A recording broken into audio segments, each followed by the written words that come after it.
एक समय था जब इंडियन सिनेमा पर सबसे बड़ा आरोप यही लगता था कि हम हॉलीवुड की कॉपी करते हैं, लेकिन आज वही हॉलीवुड पहली बार इंडिया की तरफ ध्यान से देख रहा है। तो इसका कारण क्या है? तो कारण ये है कि अगले 3 सालों में इंडियन सिनेमा सिर्फ बड़ी फिल्में नहीं लाने वाला, बल्कि ऐसा लाइनअप लेकर आ रहा है जो शायद पहले कभी एक साथ देखने नहीं मिला। रामायणा, टॉक्सिक, किंग, फौजी, स्पिरिट, ड्रैगन, कल्कि 2 और एस.एस. राजामौली की आने वाली फिल्म। इन फिल्मों का सिर्फ बजट हजारों करोड़ नहीं है, बल्कि इनके पीछे एक ऐसी सोच है जो भविष्य में इंडियन सिनेमा को पूरी तरह से बदल सकती है। लेकिन यहाँ पर सबसे बड़ा सवाल ये है, क्या सच में ये फिल्में इंडियन सिनेमा को हॉलीवुड के बराबर खड़ा कर सकती है, या फिर ये सिर्फ सोशल मीडिया का बनाया हुआ एक हाइप है? आज हम किसी फिल्म के बारे में बात नहीं करेंगे, हम उस बदलाव को समझने की कोशिश करेंगे जो चुपचाप पिछले कुछ सालों से इंडियन सिनेमा के अंदर हो रहा है। और यकीन मानिए, ये वीडियो अगर आपने आखिर तक देखा तो इंडियन सिनेमा को देखने का नज़रिया आपका पूरी तरह से बदल जाएगा। अगर हम 8-10 साल पहले की बात करें तो इंडियन सिनेमा 2 हिस्सों में बटा हुआ था, एक तरफ बॉलीवुड तो दूसरी तरफ साउथ की इंडस्ट्री। दोनों की ऑडियंस अलग, दोनों का मार्केट अलग और दोनों की सोच भी अलग। बॉलीवुड की फिल्में ज़्यादातर हिंदी ऑडियंस के लिए बनाई जाती थी, जबकि तेलुगु, तमिल, कन्नड़, मलयालम ये फिल्में उनके राज्यों तक सीमित रहती थी। अगर कोई साउथ की फिल्म हिंदी में हिट हो गई तो उसे बहुत बड़ी बात माना जाता था, लेकिन आज पूरा गेम बदल चुका है। आज ये सवाल कोई नहीं पूछता कि फिल्म हिंदी है या तेलुगु या मलयालम। आज सिर्फ एक सवाल पूछा जाता है, और वो सवाल है, क्या फिल्म अच्छी है या नहीं? और यही एक सवाल पूरे इंडियन सिनेमा की दिशा बदल चुका है। अगर इस बदलाव का पहला बड़ा नाम लिया जाए तो वो है बाहुबली। इस फिल्म ने पहली बार ये साबित किया कि अगर आपकी कहानी दमदार है तो भाषा कभी दीवार नहीं बनती। इसके बाद आई KGF, एक कन्नड़ फिल्म जिसने पूरे बॉक्स ऑफिस को हिला दिया। मेरा खून भी तो लाल ही है। फिर आई पुष्पा, एक ऐसा किरदार जिसके डायलॉग, हेयर स्टाइल और उसका अंदाज पूरे भारत में ट्रेंड बन गया। पुष्पा नाम सुन के फ्लावर समझे क्या? फायर है मैं। इसके बाद RRR ने ऑस्कर जीतकर पूरी दुनिया का ध्यान इंडिया की तरफ खींच लिया। और फिर कांतारा जैसी फिल्म ने यह दिखा दिया कि किसी बड़े स्टार के बिना भी एक अच्छी कहानी लोगों का दिल जीत सकती है। जरूर कुछ अनर्थ होने वाला है। ऐसा लगता है कि तुम्हारा कोई पर्सनल एजेंडा है। सरकार का आदेश है, मुझे सरकार को जंगल की बाउंड्री बतानी पड़ेगी। इसके बाद कल्कि ने साबित कर दिया कि भारत भी अब बड़े विजुअल स्केल पर दुनिया की किसी भी इंडस्ट्री को चुनौती दे सकता है। इस वर्ल्ड का आखिरी शहर काशी, कहते हैं कि ऊपर पानी है। पूरी दुनिया से सब छीन लोगे तो सब कुछ तो होगा ही। अगर इन सब फिल्मों को एक साथ देखें तो ये सिर्फ अलग अलग हिट फिल्में नहीं थी, ये इंडियन सिनेमा के बदलते दौर की शुरुआत थी।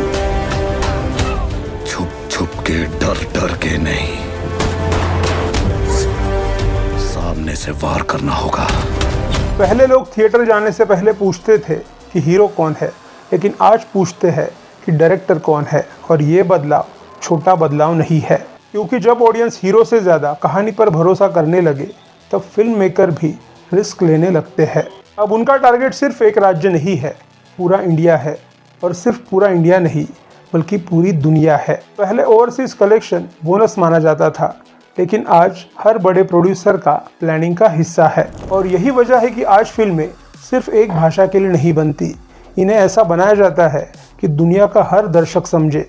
यानी story universal, music universal, emotion universal और प्रेजेंटेशन इंटरनेशनल। और यही सोच इंडियन सिनेमा को पहले से बिल्कुल अलग बना रही है। अब यही से शुरू होता है असली खेल। सिर्फ 2 या 3 बड़ी फिल्में आ रही होती तो इसे सहयोग कहा जा सकता था, लेकिन यहाँ मामला अलग है, क्योंकि पहली बार इतनी सारी मेगा फिल्में एक ही दौर में आ रही है। और यही से शुरू होता है इंडियन सिनेमा का सबसे बड़ा लाइनअप। सबसे पहले बात करते हैं यश के टॉक्सिक की। KGF के बाद हर किसी की नज़र यश पर है, लेकिन इंटरेस्टिंग बात यह है कि टॉक्सिक सिर्फ KGF जैसी मास फिल्म बनने नहीं आ रही, बल्कि इसे शुरू से ही इंटरनेशनल मार्केट को ध्यान में रखकर तैयार किया जा रहा है। यानी ये फिल्म सिर्फ इंडिया के ऑडियंस को टारगेट नहीं करेगी, ये फिल्म टारगेट करेगी दुनिया के ऑडियंस को। अगर टॉक्सिक सफल होती है तो ये साबित करेगी कि इंडिया के सुपरस्टार सिर्फ इंडिया तक सीमित नहीं है। लेकिन टॉक्सिक के बाद जिस फिल्म का इंतजार शायद पूरे देश को है और वो फिल्म है रामायणा। इस फिल्म को लेकर जितनी चर्चा हो रही है शायद उतनी चर्चा किसी भारतीय फिल्म को लेकर लंबे समय से नहीं हुई। इसका सबसे बड़ा पहला कारण है इसका स्केल, दूसरा कारण है इसकी स्टार कास्ट और तीसरा कारण है हमारी आस्था। रामायणा सिर्फ एक फिल्म नहीं है, ये करोड़ों लोगों की भावनाओं से जुड़ी एक कहानी है। इसलिए इस फिल्म पर जितनी उम्मीदें हैं उतनी ही बड़ी जिम्मेदारी है। अगर ये फिल्म अपनी उम्मीदों पे खरी उतरती है तो ये सिर्फ बॉक्स ऑफिस का रिकॉर्ड नहीं तोड़ेगी, बल्कि ये इंडियन माइथोलॉजी को पूरी दुनिया में एक अलग स्तर पर लेकर जाएगी। रामायण के बाद दो ऐसी फिल्में आने वाली है जिन पर पूरे देश की नज़र है। पहली है शाहरुख खान की किंग और दूसरी है प्रभास की फौजी।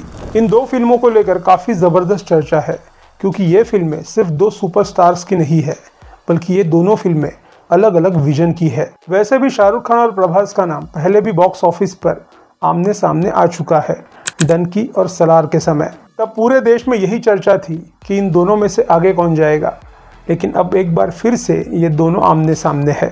लेकिन यहाँ सबसे इंटरेस्टिंग बात यह है कि अब लोगों का इंटरेस्ट इस बात में बिल्कुल नहीं है कि कौन सी फिल्म सबसे ज़्यादा कलेक्शन करेगी। लोगों का इंटरेस्ट इस बात में है कि कौन सी फिल्म सबसे ज़्यादा याद रखी जाएगी। यानी अब बॉक्स ऑफिस की लड़ाई सिर्फ कमाई की नहीं बल्कि क्वालिटी की भी बन चुकी है। अगर फौजी के बाद प्रभास रुकने वाले होते तो अलग बात थी, लेकिन उसके तुरंत बाद ही उनकी एक नई फिल्म आने वाली है, वो है स्पिरिट। और इस फिल्म को लेकर भी काफ़ी ज़बरदस्त चर्चा है, क्योंकि प्रभास और संदीप रेड्डी वांगा पहली बार एक साथ काम करने वाले हैं। एनिमल के बाद संदीप रेड्डी वांगा का नाम अपने आप में एक ब्रांड बन चुका है।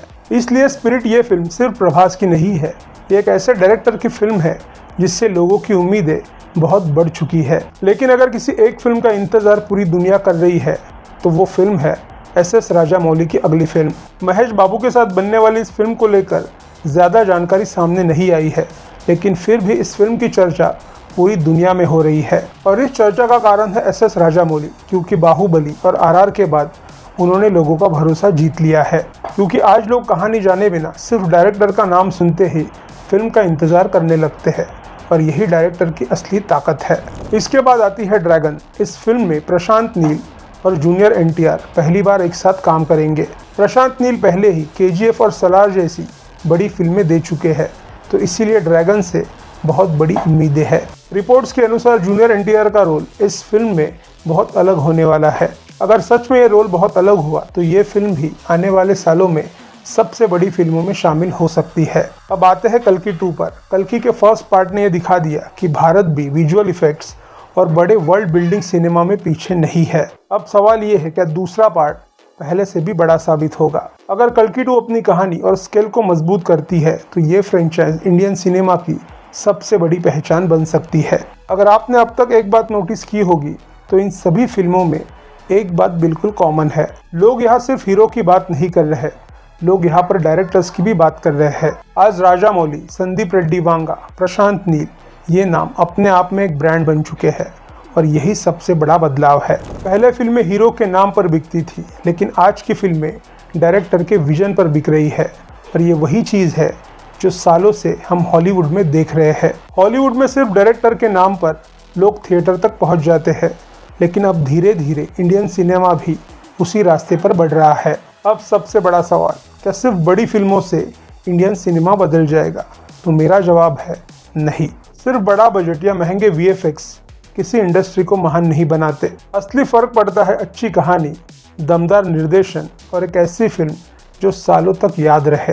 लेकिन आज जो लाइनअप हमारे सामने है उसे देख ये ज़रूर कहा जा सकता है कि इंडियन सिनेमा पहले जैसा नहीं रहा। अब सोच बदल चुकी है, मार्केट बदल चुका है, ऑडियंस बदल चुके हैं, और सबसे बड़ी बात, आज फिल्म मेकर्स छोटे सपने नहीं देखते। हो सकता है कि इन सभी फिल्मों में हर फिल्म सुपरहिट ना हो सकता है कि कुछ फिल्में उम्मीद पर खरी ना उतरे, लेकिन अगर ये सभी फिल्में इंडियन सिनेमा का स्तर थोड़ा भी ऊपर ले जाती है तो आने वाला साल इंडियन सिनेमा के लिए यादगार साल बन सकता है। अब फैसला आपका। आपको क्या लगता है कि ये आने वाली फिल्में भारतीय सिनेमा का भविष्य बदल सकती है, या सिर्फ यह सोशल मीडिया पर बनाई गई एक हाइप है? आपकी जो भी राय है कमेंट कर ज़रूर बताना, और ये वीडियो आपको अगर अच्छी लगे तो इसे शेयर कर देना और चैनल को सब्सक्राइब कर देना। जय श्री राम।